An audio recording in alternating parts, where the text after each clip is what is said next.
Hello, everybody. Good evening. Thank you for joining us.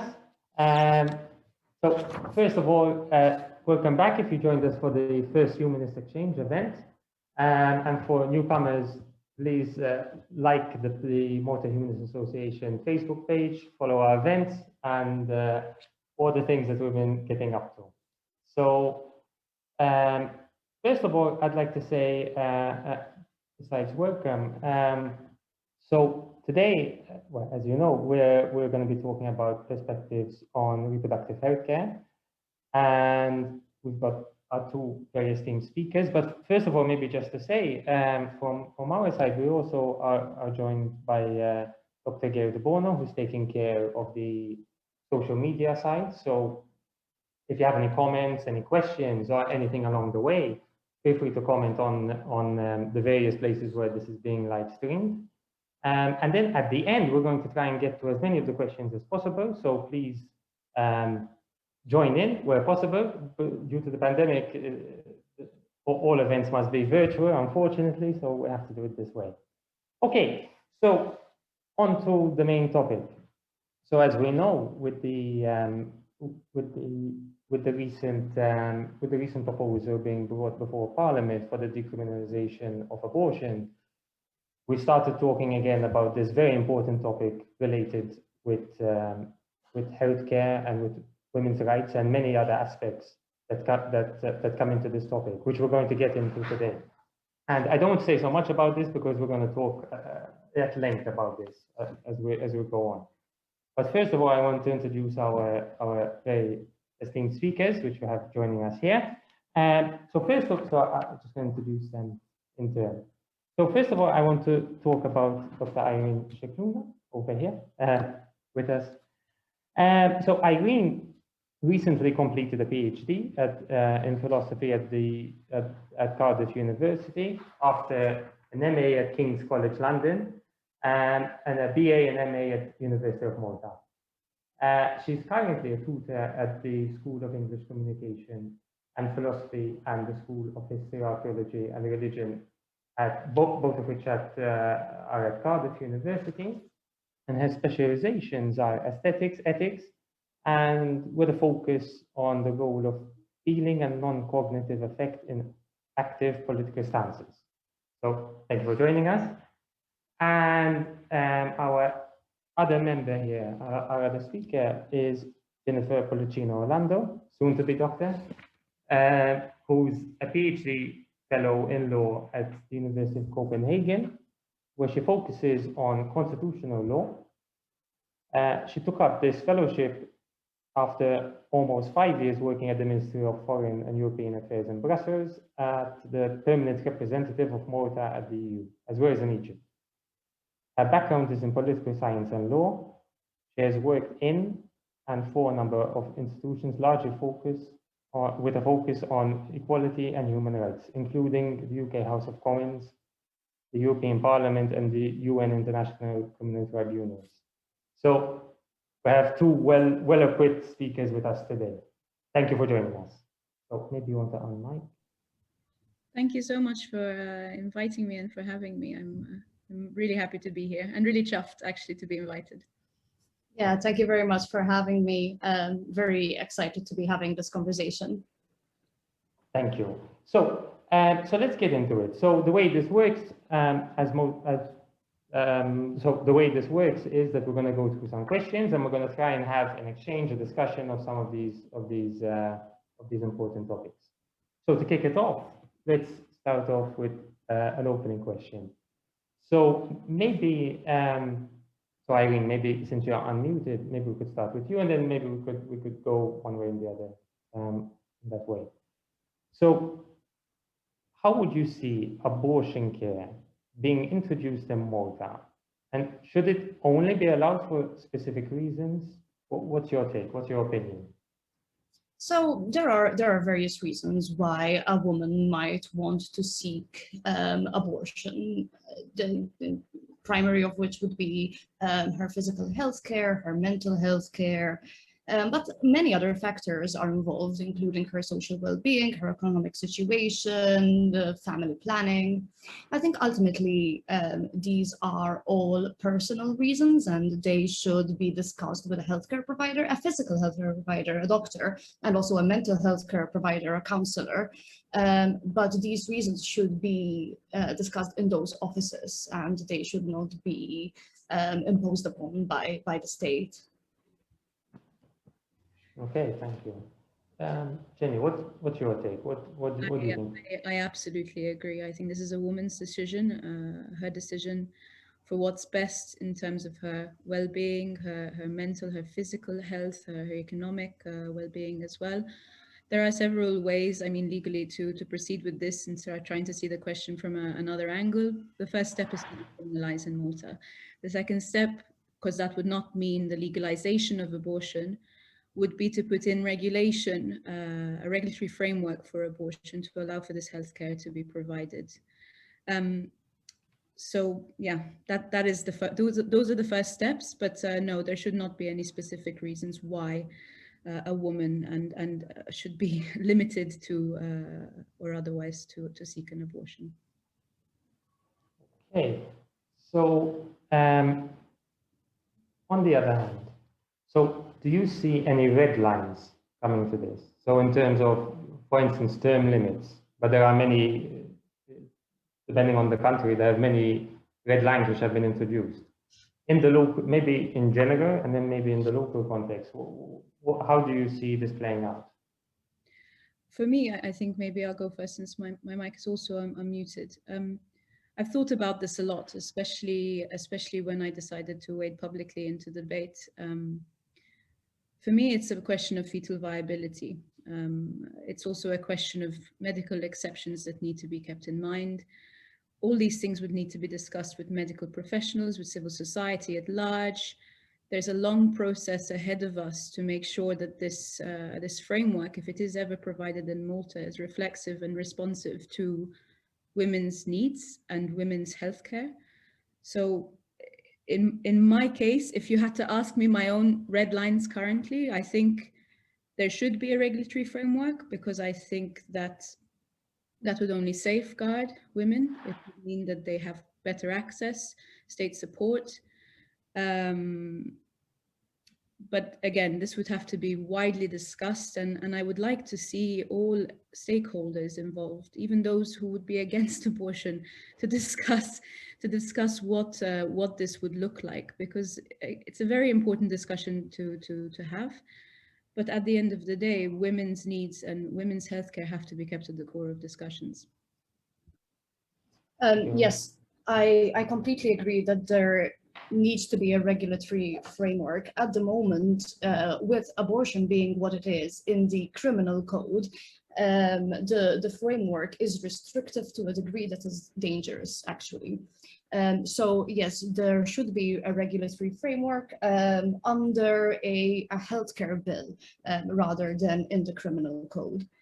In terms of red lines, it's interesting to see the cases in European nations. So there's cases where a woman under the age of 14 has more leeway in terms of accessing reproductive healthcare.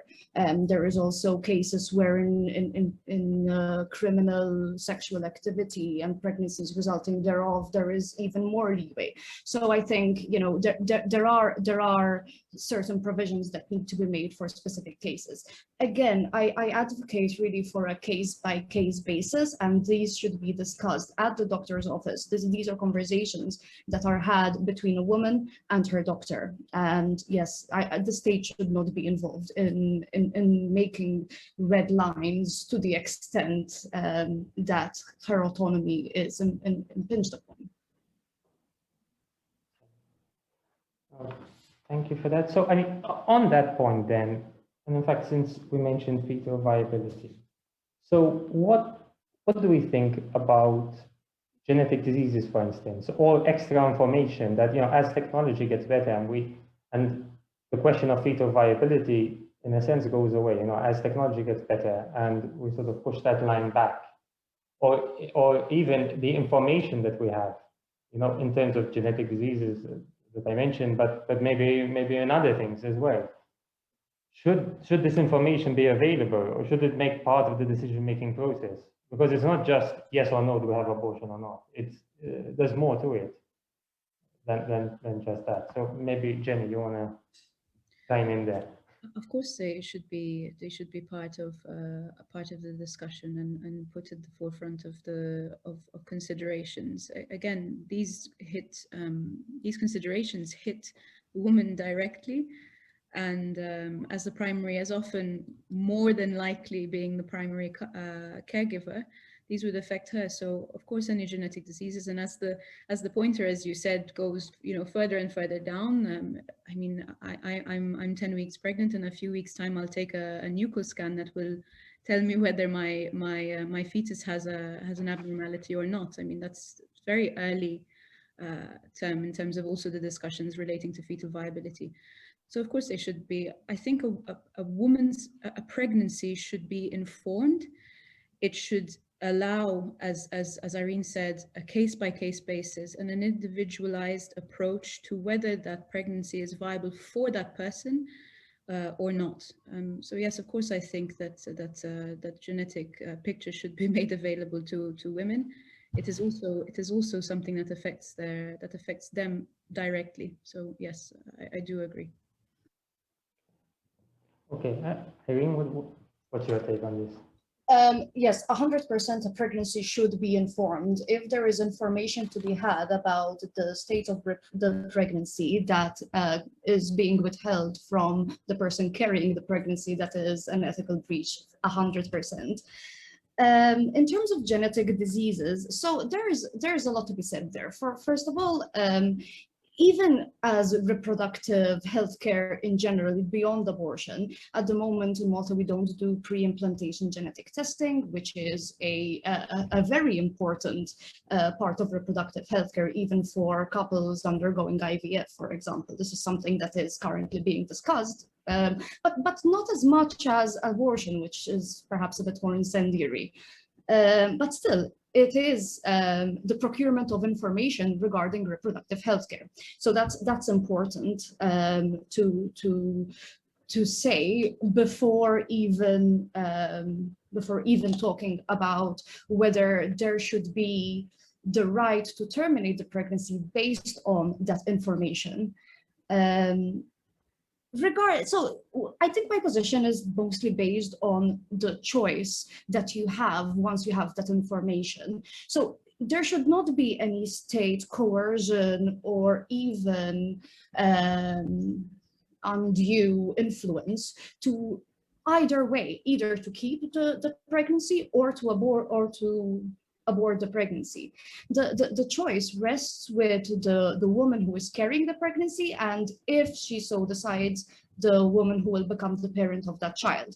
So something else to be considered when we talk about genetic diseases is state support for mothers and parents who decide to care for children with genetic defects. I think this is a very important conversation as well. When we're talking about state funding, we're not just for reproductive healthcare, we're not talking about just abortion. There's a spectrum that is being underserved at the moment. If I may just add to that, I think this is part of a much wider problem that is always limited to abortion, but is actually something that is a crisis in our society. We are unable to discuss reproductive healthcare. We are unable to discuss sexual health. We are unable to see these as rights, and we are doing so at the peril of half of our population. This is something that is deeply, deeply discriminatory. Something I personally find as a mother to be incredibly painful, and as a woman to be just unbelievably painful. I would never be able to explain to my daughter, who's also a Danish citizen, that as a Maltese citizen, she's able to access certain services, but not much. And as a Danish citizen, she has these widely available to her and state funded. That to me, that there is this inequality is just completely unacceptable. Okay. Irene, do you want to say anything on that? Or, okay.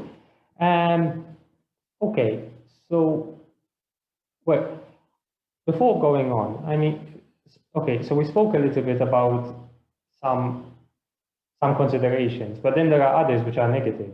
For instance, in the sense, okay, when we're talking about viability, genetic diseases and all of these things, but then what about, you know, when the parents want a certain kind of child, a certain gender, and these sorts of things, can become more nuanced, let's say. I actually recently watched a very interesting documentary about genetics on Netflix, which explained this predicament, I think, very intelligently and comprehensively. I think actually there is, and Irene, who is an expert in ethics, could probably correct me far more than I can, because I'm not following the debate as closely as she is.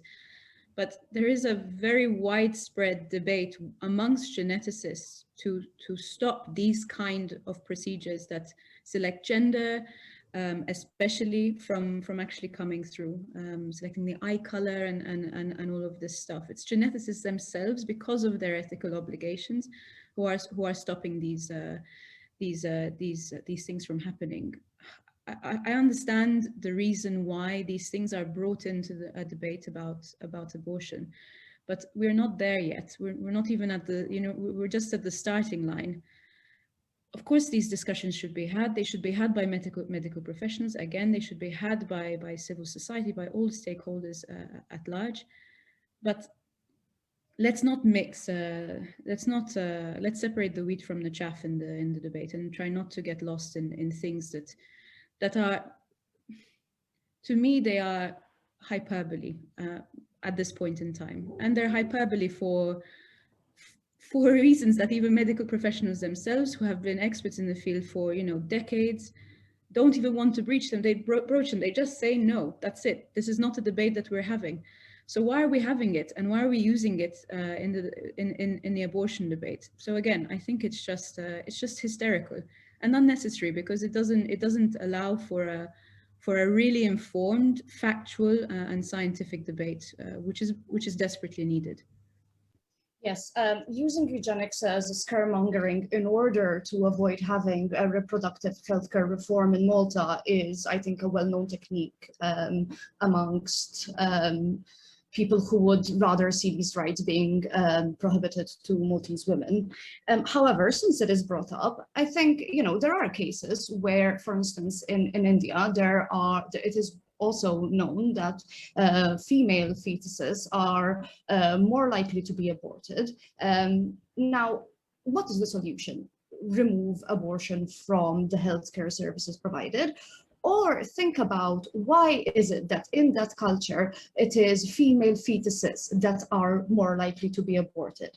Isn't the solution rather to fight the misogyny inherent in that society? Similarly, with the genetic defect argument, isn't it rather the responsibility of our government to people with genetic defects are being supported and cared for, rather than say, all right, then we should not talk about abortion because of this very specific, uncomfortable part of the conversation? I completely agree. This is a matter of lack of education. It is a matter of, again, a systemic efforts to brush this in sexist terms and not actually look at the facts that are being presented.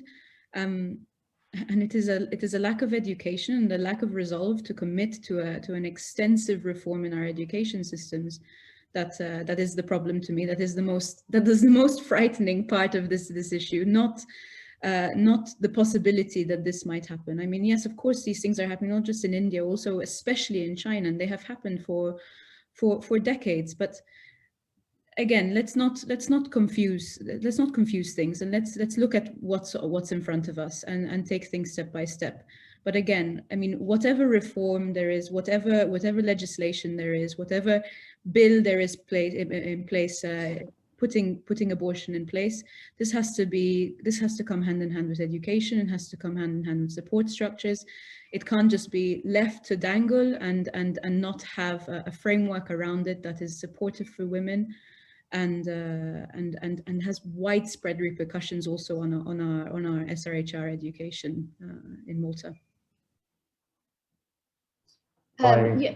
If I may pick up on a point that Jenny made there about the inability of well, our culture, I suppose, to discuss matters related to sex, sexual health, like it or not, these issues are still a taboo, and we do have to question a little bit why that is.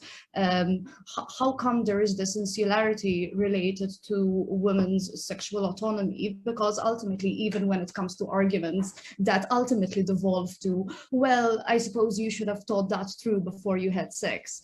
It seems to me that the issue is very much related to an essential discomfort with women's sexual autonomy, not merely reproductive autonomy, but bodily, more wholly. And that's a cultural issue, even beyond legal. It's about control. There's nothing more to say about that. It's about control. It's about the exercise of control. It is about fear of losing control, which has to be questioned. It's also about, why do you have a problem with me making decisions about my body? Why does that make you feel uncomfortable? Why does it make you feel uncomfortable if I talk about menstruation? Why does it make you feel uncomfortable if I talk about what happens after childbirth?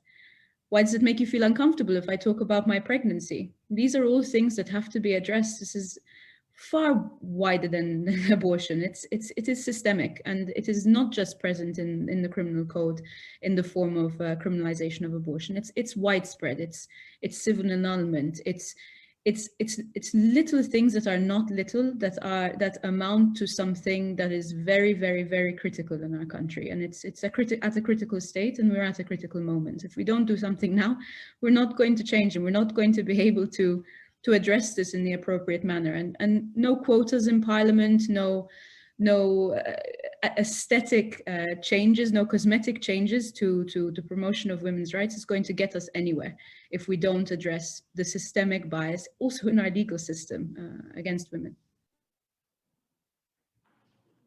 Thank you for that. I mean, just to put it in a nutshell, that it's a very broad, it touches everything, and in a very big way because of that. I think that brings us on to the next point, that maybe in reproductive health care in totality, and abortion in particular. So yes, it is obviously a woman who carries the term, but what about the potential father's rights? What do we think about that? Should that, in general in reproduction, but in reproductive care, but what about abortion in particular? Jenny, I think you. I have obviously thought a lot about this, also as a co-parent, and I asked the father of my child. So what about you? Would you tell me what to do? Would you have told me what to do when I got pregnant? And he said, no, of course not. It's not my body. It would affect me emotionally, but it's not my problem. It's not my body. You make those decisions. And I can't see any other answer to that. But it's our bodies. It's a woman's body. She gets to choose whether to carry this pregnancy to term. She gets to choose how to birth that child. She gets to choose whether to get pregnant in the first place. Because like it or not, this is not a generalization. This is a state of fact. Women are overwhelmingly still primary caregivers. So no matter how much you try to involve the father, it's just this is what's going on. So it has nothing to do with the father's rights. I sympathize with the discussion, and I can see that it's a very emotive one. But I mean, the most important thing for a father to do is to support their partners or their women's right to choose, because that is proper support. That's really all I have to say, all I can say about the subject. I largely agree on this. I think I want to make maybe a semantic point about the word father here, because it seems to me that we are already assuming some kind of emotional attachment, which may or may not be necessarily there. When we are talking about a woman who is pregnant, who does not want to keep that pregnancy, to say the word father is already to override her decision. So perhaps we should adjust terminology. I echo Jenny's point about the realities of caregiving, but even prior to that, the biological reality is that the carrying burden is on the woman. And, you know, for some it is a burden, for some it is a choice, but ultimately it is a biological injustice that pregnancy is the remit of the woman. And again, even with contraceptives, this is the issue. I mean, many women spend their whole life on hormonal birth control. Again, an undue burden for hormonal birth control is extremely taxing on the body. And if the father has a legitimate interest in having a child, it is still morally and ethically wrong for him to exert legal and emotional pressure for her to undergo a pregnancy against her will. I completely agree with Irene, and the only thing I can add is that I also agree with this notion that a father has emotional attachment with the fetus from the point of realizing that there is a pregnancy. This is also a misconception.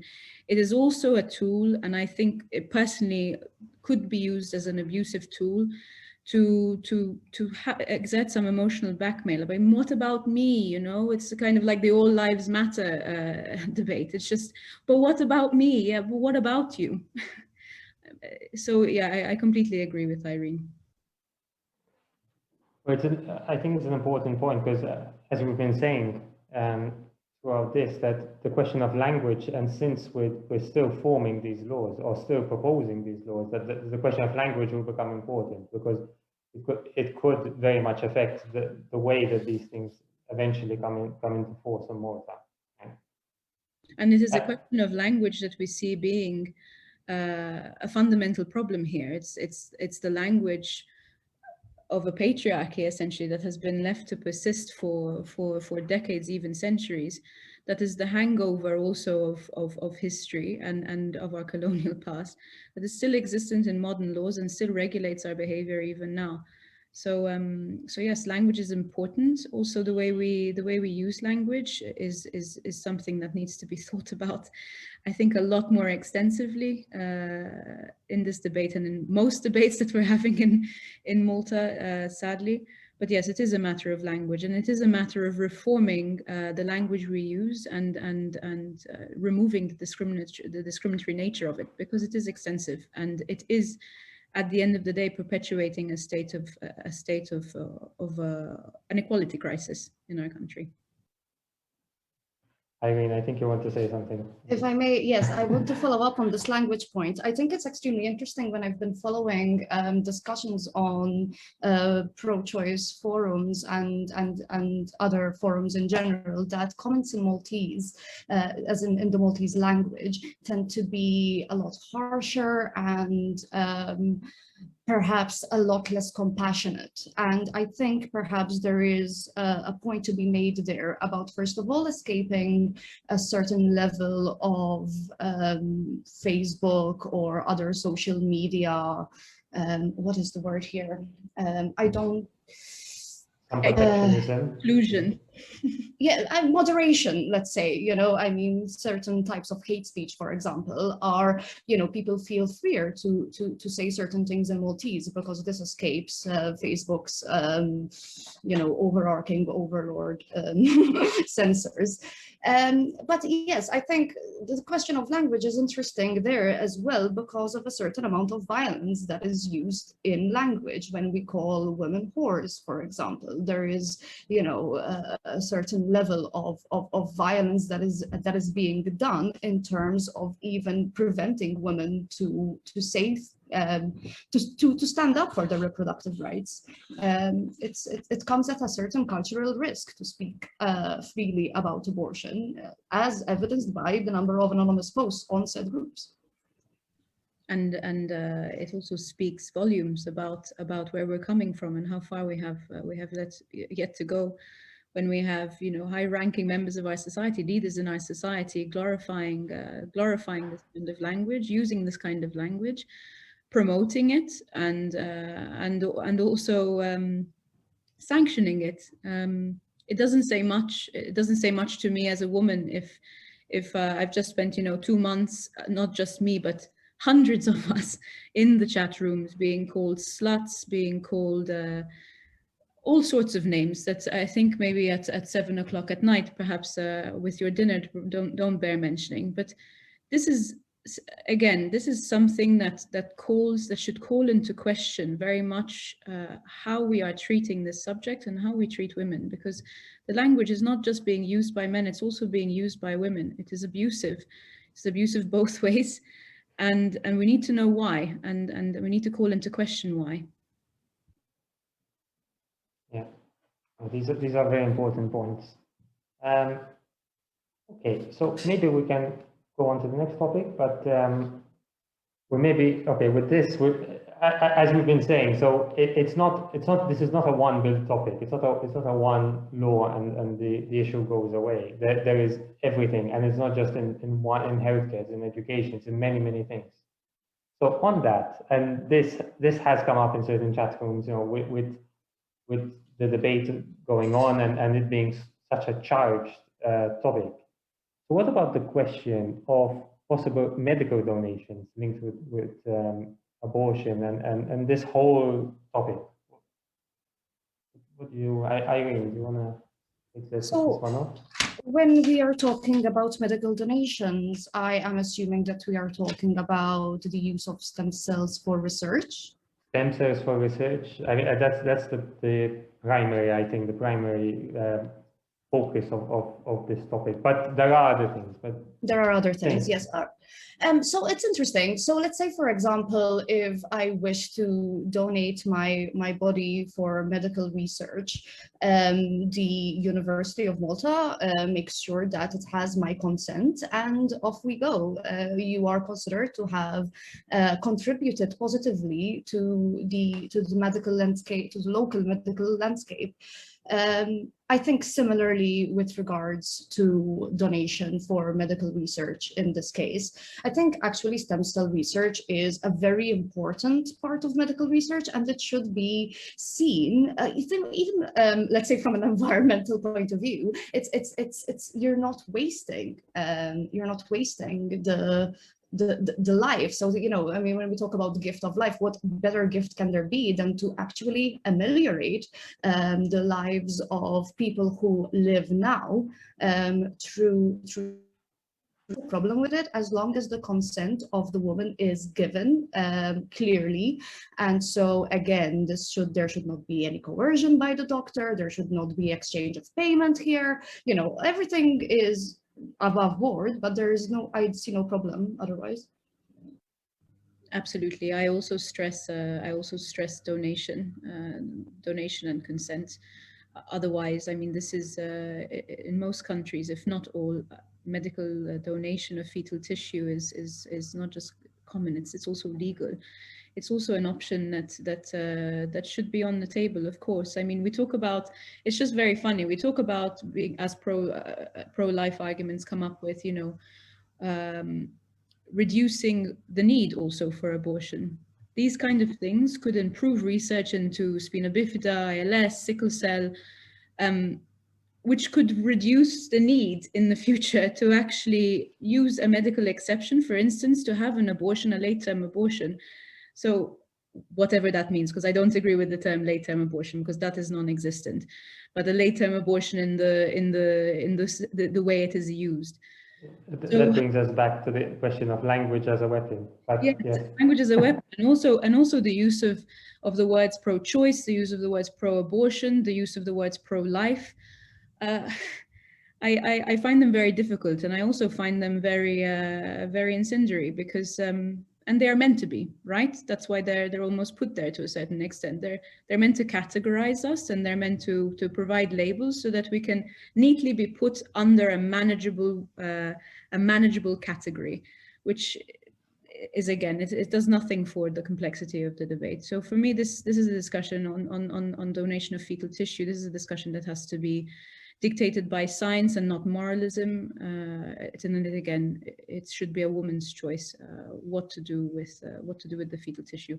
But again, this could prevent the need to recourse to abortion. So I find it very difficult to understand why that would be a problem.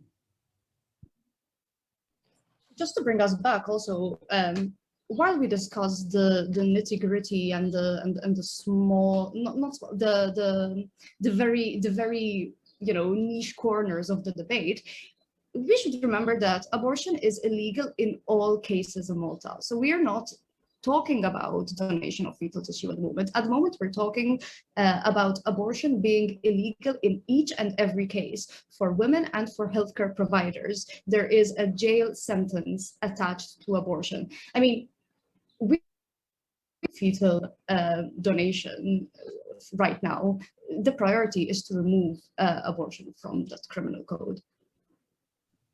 Absolutely, and also to remove the stigma around science. I mean, to remove the stigma around very basic questions, very basic questions of healthcare.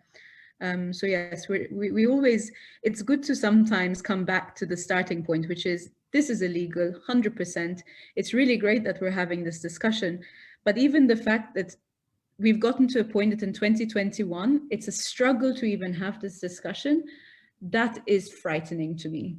I mean, one of the things that the presentation of the bill did was it did blow the doors open. Positive way, negative way, that's open to question. It's a moot point. But we have to be having this discussion, and just touching on these subjects, which there are a myriad of them, just shows that this is a very extensive and complex discussion that needs to be had, and we're not really having it. We're having right now we're just involved in an endless cycle of violence, and I'm not sure either side is adept at 100% listening to the other, which is a shame. Maybe on that point, and bringing this closer to some of the bills and the details of those bills, that if we go forward with this, that they will have to be discussed. So, for instance, in Malta, we have a question about what about underage girls? What about in cases where parents and the person in question have a disagreement? They're not on the same page on this topic. This is something that we'll have to be talking about very soon, right? I don't know who wants to go. Yes. Irene, you wanna?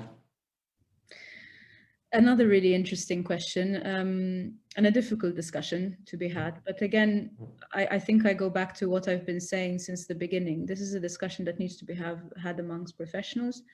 I don't think that this should be, to me, I try to figure it out logically. To me, abortion is a human right. Access to abortion is a human right.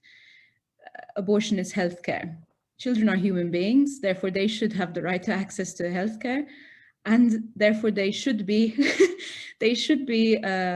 allowed to have an abortion if they so requested in discussion with their doctor, and the medical professionals should guide that discussion, not me or you, a medical professional. I mean, there are more cases of it's a much bigger risk for a child to carry a pregnancy to term than it is to have an abortion. So, and that goes for everyone, not just for children, but the risk is much higher as a child.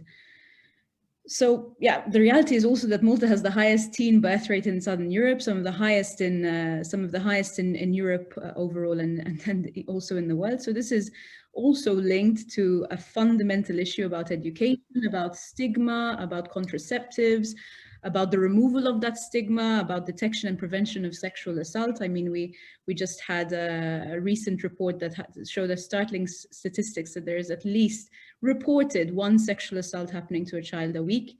That's just the reported ones. Imagine the unreported ones, because again, with this kind of stigma, with this kind of shrouded in secrecy approach that we have to these kind of questions, we don't actually know the full extent of the problem. So The age of consent in Malta is 16. There should be no impediments for a 16-year-old definitely to access abortion services. I think everything else needs to be up for debate. Personally speaking, again, if abortion is a human right, healthcare is a human right, children are human beings, therefore they should be entitled to that healthcare. Yes, let's again call a 14-year-old who wishes to terminate a pregnancy a child rather than an underage woman, right? So that's definitely one thing. I think, you know, to follow the obverse argument, with the law as it is, the state forces a 14-year-old to carry a pregnancy. And so, you know, that is what it is at the moment. Certainly, things need to move from there. So I think, I mean, that is pretty difficult to argue against. Again, to echo Jenny there, teenage contraception in Malta, teenage use of contraception in Malta is very, very poor because our sex education is very, very poor. A lot of it is in the hands of church schools, which there is a question about the kind of biases that these institutions have when they educate our children about sex and about contraception and about the prevention of unwanted pregnancies. Yes, the age of consent is 16. This is, again, I echo Jenny wholeheartedly there. There should be no impediment to a 16-year-old who wants an abortion. Okay, so I just want to end with one last question before going to the Facebook questions. And again, I urge everyone, if you have a comment or something, please write it on the Facebook, wherever you are on seeing this on Facebook. So I guess, I think I know how you may answer this, but what do you say to people, and this comes up, especially now, it's come up a lot, why not just offer more adoption rather than abortion? Is this even a valid question? No, it's a total non sequitur for me. And my answer to that question would be, I am not an incubator. So abortion and adoption are two separate questions. They are a reproductive choice as well.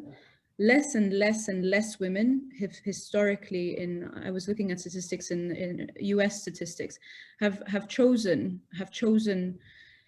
adoption as a reproductive choice. I mean, there are still so many arguments, like more, if you're less affluent and less likely to take the abortion route, then you're more likely to give your fetus child up for adoption among both. There are so many discrepancies, so many inequalities here. But the bottom line is, we are not incubators. We should not be forced to carry to term. Pregnancy is hard. I know, I am pregnant. It's very, very hard. No one should be forced to carry a pregnancy, even those who enjoy it. It should be a choice. It should be a choice that a woman makes. That is not, forcing adoption is not a choice. It's being forced to carry a pregnancy to term. I just want to mention one point, since you mentioned affluence. And I don't know, Irene, if you want to bring that into this. Yeah. Yeah, so I've been looking this up. The Alliance Against Poverty has research indicating that there are about 82,000 people in Malta who are at risk of falling under the poverty line. If one of those Maltese citizens happens to want to terminate a pregnancy and cannot, you know, there is the issue of also a pregnancy being an economic burden. You know, again, Jenny would probably speak to this better than I could, but this isn't, you know, pregnancy is a financial strain as well, you know. So forcing a person to carry the pregnancy is unethical for so many reasons. You know, adoption services should be there, and not only that, they should be supported also by our state. But they should not replace reproductive healthcare.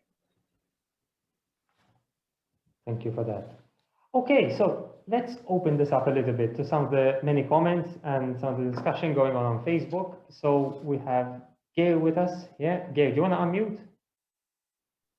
Hi, good evening. Hello. Do you want to go through some of the questions that have come up? Sure.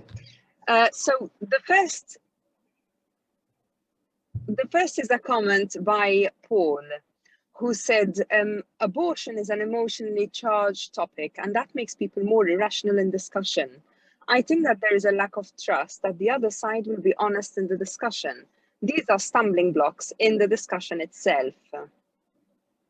Okay, now the next question we have available, I'm going to say all the questions first, and then you're going to be free to discuss them, okay, because it's easier that way. The next question is for Jenny, and it's by Claire. Jenny, Claire says, at what stage do you consider a fetus to be viable? Another question we've got is by Maria, asking, do you feel abortion should be time barred? I guess this is for both of you, because she didn't specify. And another lengthy question, but with a number of questions in it, is by David. Do you agree that it's still a woman's choice when the pregnancy is over 5 months and therefore illegal in most European countries, and she hasn't been decided on termination? Okay, I imagine he says at 5 months the woman still hasn't decided whether she's going to terminate the pregnancy.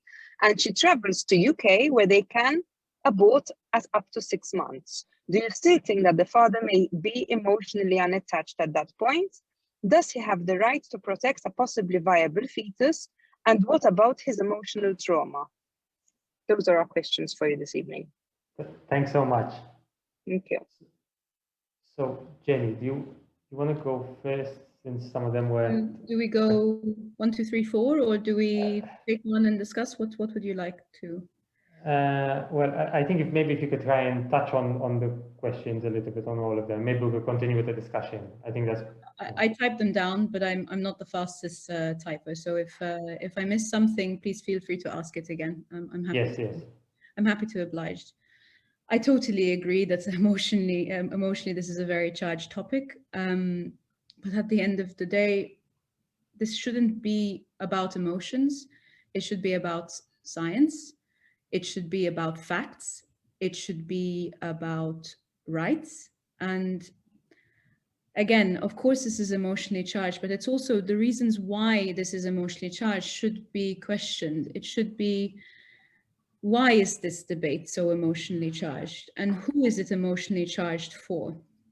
I've seen so many comments on so many posts where I can genuinely see fear and an inability to overcome that fear. And Paul mentioned this question of trust and the other side. I assume the other side is the woman. I can understand that there is fear about that, but it doesn't change the fact that it's still a woman's choice. I mean, whether you trust a woman or not to make a decision about her healthcare is, with all due respect, completely irrelevant. I mean, of course, women should be trusted to make decisions about our healthcare. If they're not to be trusted to make decisions about their healthcare, why should they be trusted then to bear a child and to take care of that child? The two don't follow to me. So I understand that it's a stumbling block, but it's not, to me, a very valid one. Again, this should be guided by science, not by emotions. There was a question directed at me by Claire. I mean, again, this is something that has to be guided by medical professionals. I'm a lawyer, I'm not a medical professional. And there are different legal expressions of what fetal viability is. From what I've read, and again, I'm not an expert, I am wading into the debate not as a medical professional. A fetus is considered to be viable at 24 to 25 weeks. Now, again, science is improving rapidly. A fetus could, I've read that the youngest fetus to be born and still, not be attached to the mother, but still be considered viable was even 21 weeks. So it's not about what I consider to be viable. It's about what science considers to be viability at the particular point in time that we come to legislate or present a regulatory framework for abortion. So for me, I think it should be 24, 25 weeks. But again, I stand to be corrected, and I stand to be corrected by science itself. I didn't catch the third question about it being time barred. So perhaps you can, Jackson, you can, or Gail can come in again about it. And David's question about still a woman's choice, hasn't decided on termination, father's rights. No, I don't think it's a father's right to decide whether a woman should terminate or not. I've tried to make that very clearly. I understand that side of the argument. I empathize with it, but it's still not up to a father to decide. Some fathers feel emotional connections to the fetus. A lot don't.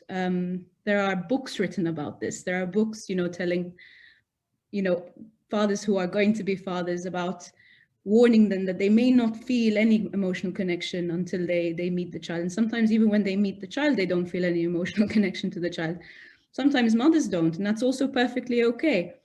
This is all totally case-by-case basis.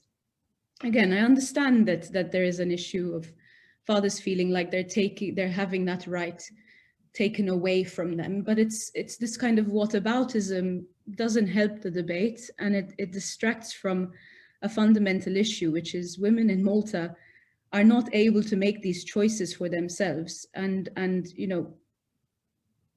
that at the end of the day is the core the core issue here. So thank you for that. So Irene, you want to chime in on some of these points? Yes, I'll just add some small points because mostly I think we're in agreement, but actually maybe we're in slight disagreement in the first instance where this emotion should be cut out of the debate entirely.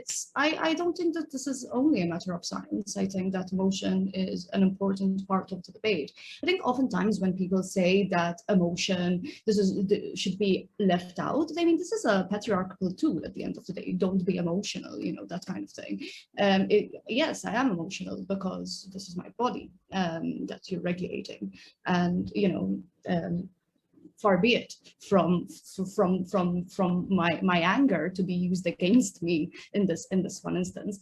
But there is also, I want to bring up the slogan, the second wave feminist slogan, that the personal is political.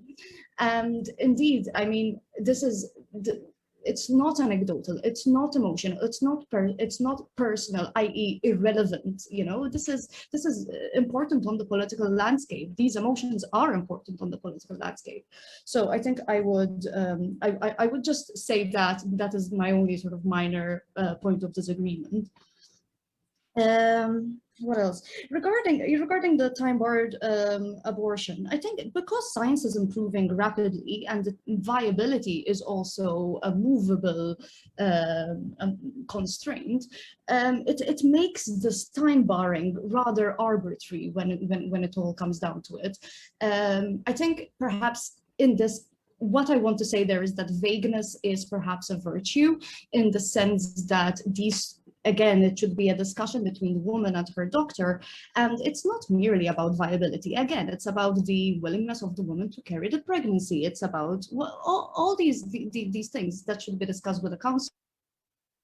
The time viability is a concern, but it's not. It's one of many in a constellation of decision-making processes there.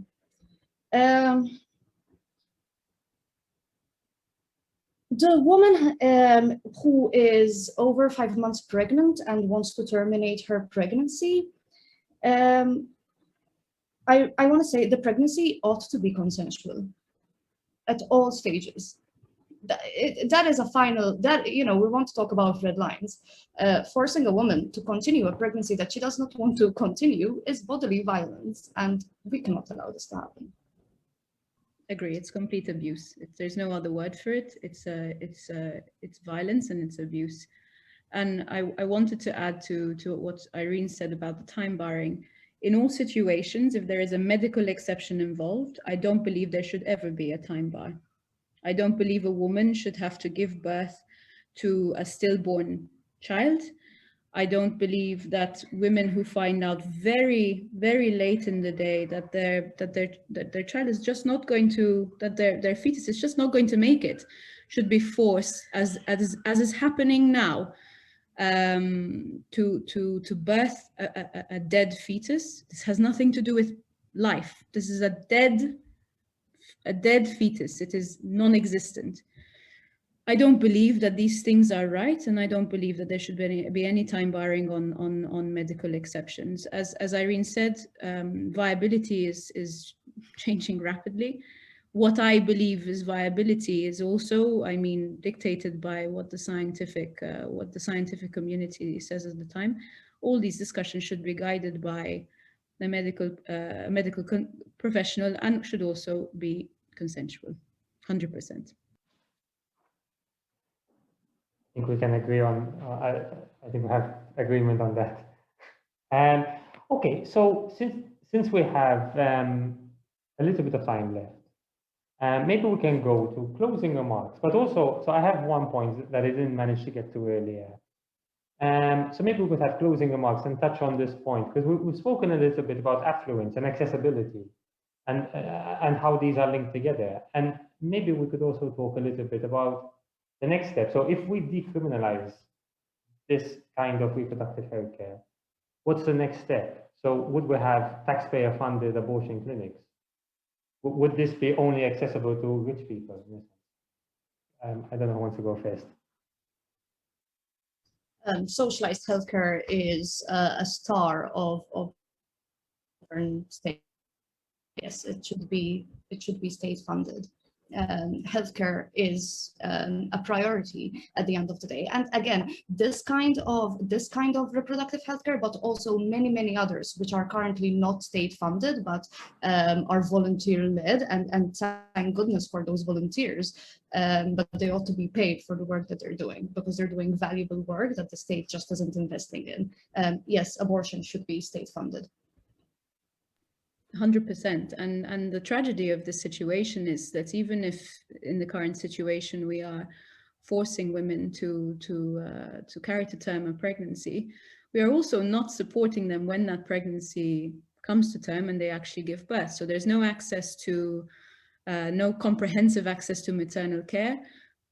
Affluent families, affluent women who are able to access this through online platforms, through whatever private individuals provide these services, can access these services, but those most in need and those actually with the least information and the least availability of information and the least way to fund this pursuit and to fund that support are not being given the ability to do so. So we force a pregnancy to term, but then we don't support what comes out of it. And that to me is the definition of being anti-life, because it's not supporting life, it's not supporting the woman's life, it's not supporting this born child's life. So I completely agree with Irene. Of course, it should be state funded. Again, abortion is healthcare, and healthcare provision in Malta is largely free.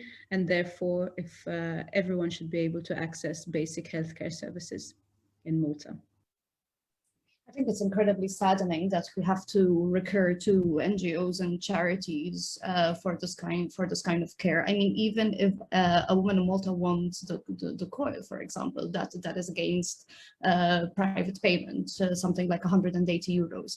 The abortion pills that are being procured by the majority of people who get abortions now cost 90 euros. These are all expenses that, again, people who are at risk or are around the poverty line, they cannot incur this. And you know, we want to say that we are a society that leaves no one behind, but we are leaving these people behind when we put reproductive healthcare behind the paywall, or worse, don't provide it at all. And let's not forget, of course, the period poverty that we have in our country. So this is not even, you know, talking about pregnancy, or maternal health. This is talking about a girl getting her period. It happens to most, if not all, girls. Why don't we talk about that? Why can't we talk about it? Why isn't there provision of free, for instance, period goods? I mean, this is something that, again, is completely doable, especially in a country the size of Malta.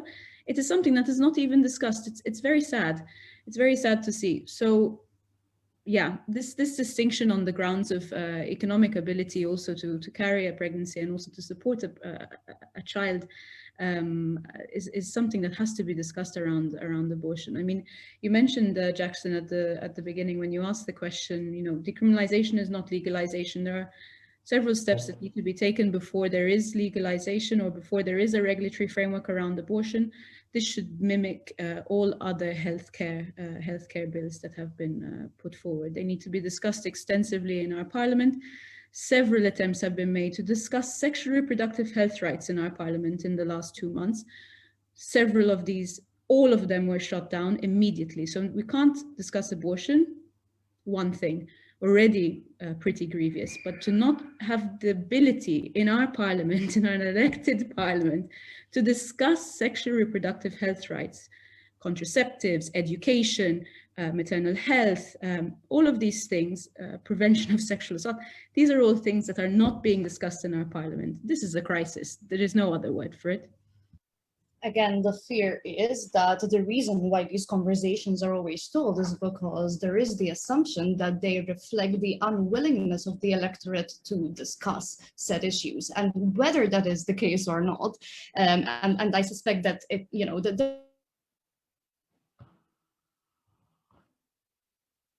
Irene?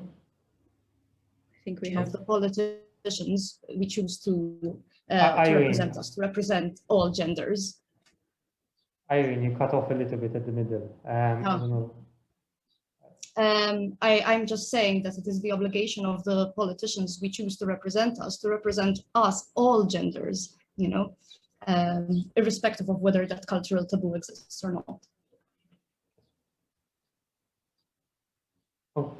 Okay, so I think that we're at a good spot to stop it there, but the discussion doesn't stop.